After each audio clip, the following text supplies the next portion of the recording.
Hello fellow bats, rats and darling black cats. Today I'll be going over the details of creating the profile for my OC Vivian for Artfight. You probably already know what Artfight is, but just in case you don't, maybe you left your replay on. Let's speedrun the overview of Artfight. If you desire to skip that, just head over to this timestamp right here.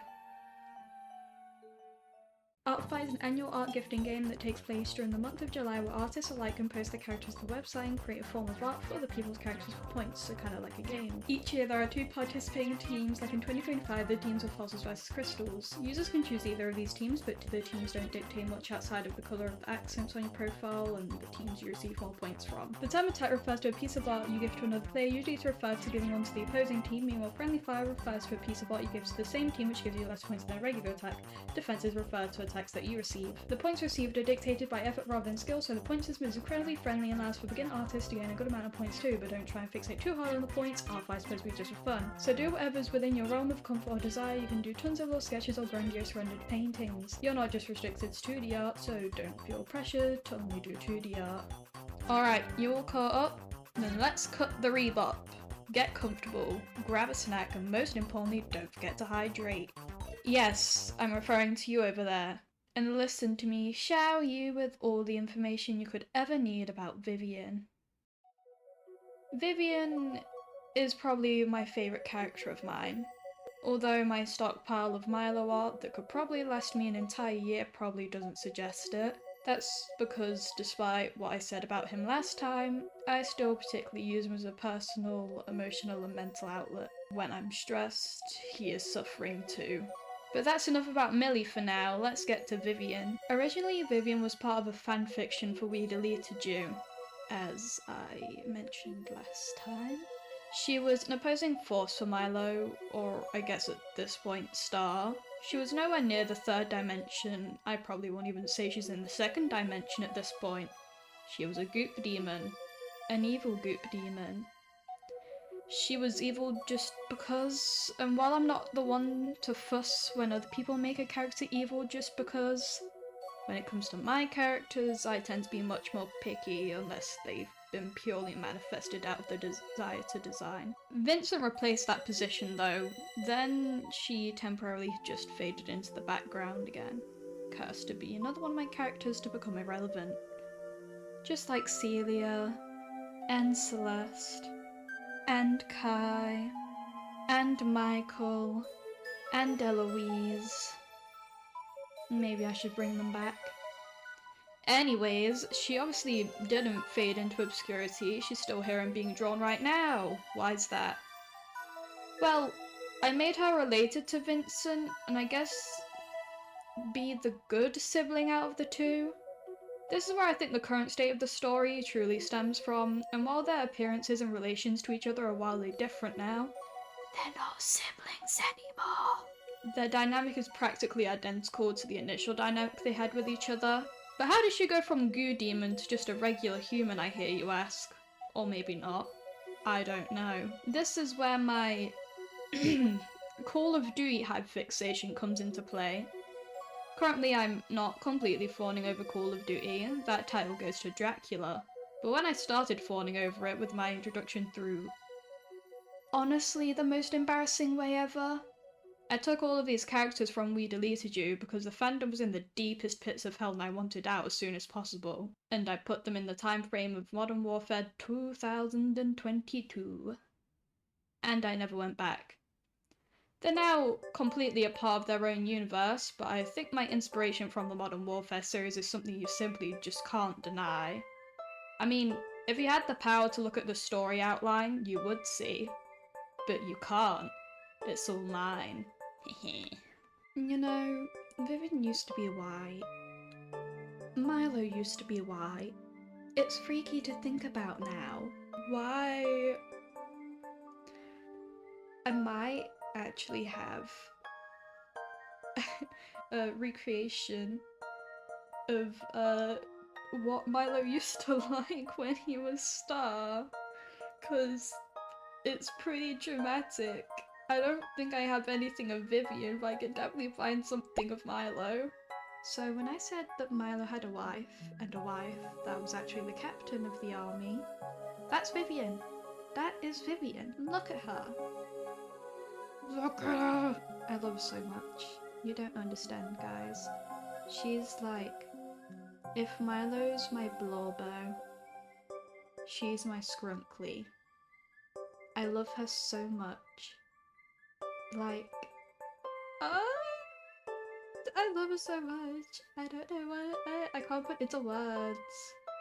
Vivian definitely has the least traumatizing story out of the main 3, and main 5 actually. She is a second generation immigrant, she's mixed, and she has both a Nigerian and Egyptian parent. I've drawn her parents once, and it was for a marriage photo. If I can find it, I'll put it on screen when I'm in editing. I always really like thinking about her and her parents, just talking about things sometimes. I don't know, it's a comfort for me. I remember going through, I mean honestly I'm not great at doing research, but I went into some tiny details about the culture of, I think it was more Nigerian leaning, but I also did a tiny bit of Egyptian research. But I was like, oh, well, maybe I should look into the culture of it and go into the food, because like I know nothing about, well, it's not that I don't know nothing about African culture, but it's definitely one of the ones that I know the least of. So I just thought I'm gonna look into this so it feels just a little bit more genuine, right? I don't want to seem like she's ingenuinely, I guess, cultured. Does that make sense? That probably makes no sense. So I looked into the culture and I was like, what is this? I think the dish is called Eforiro. It's like, I think it was like spinach soup. There was a lot of spinach in it. That's definitely something I remember.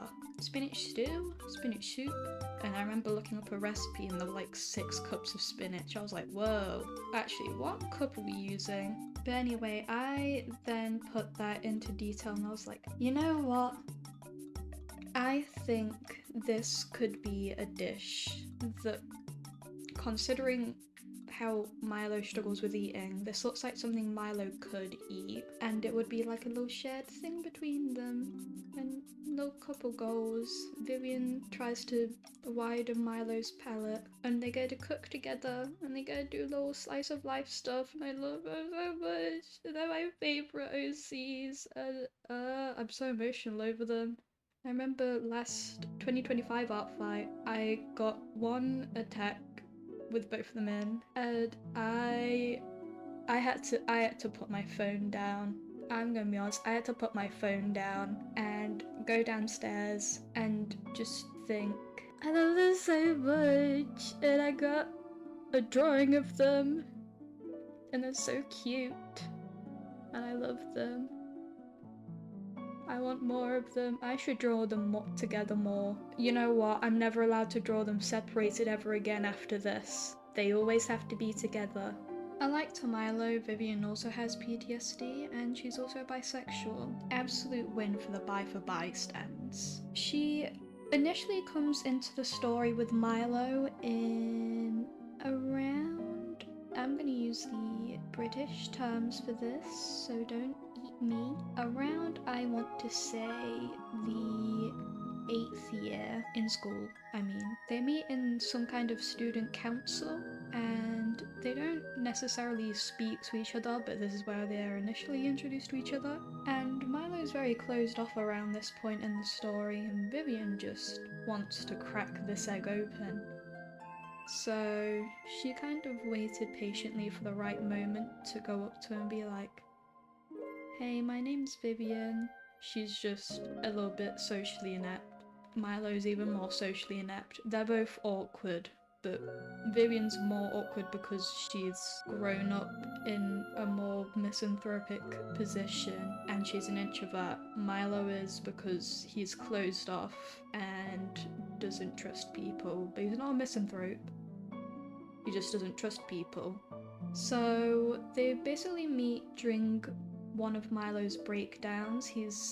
Apparently I said that he was in the library during this, and Vivian goes up to him and tries to comfort him.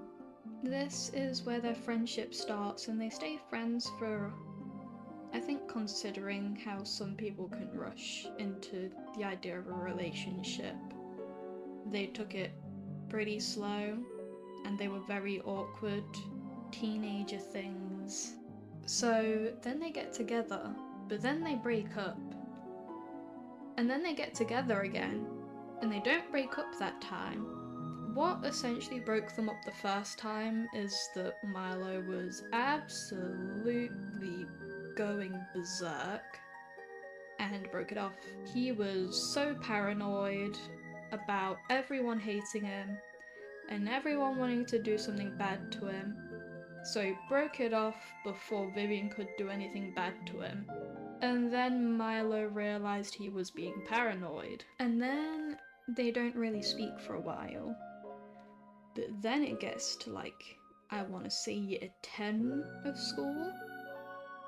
So just before they start preparing to go for college in like 2 years. And they reunite.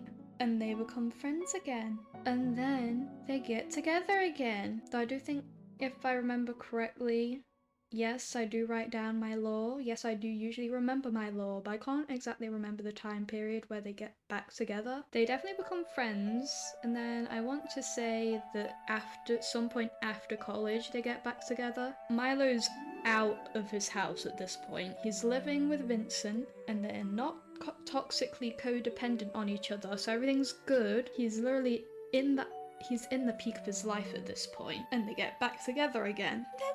And then, of course, they're husband and wife to each other, so they get married.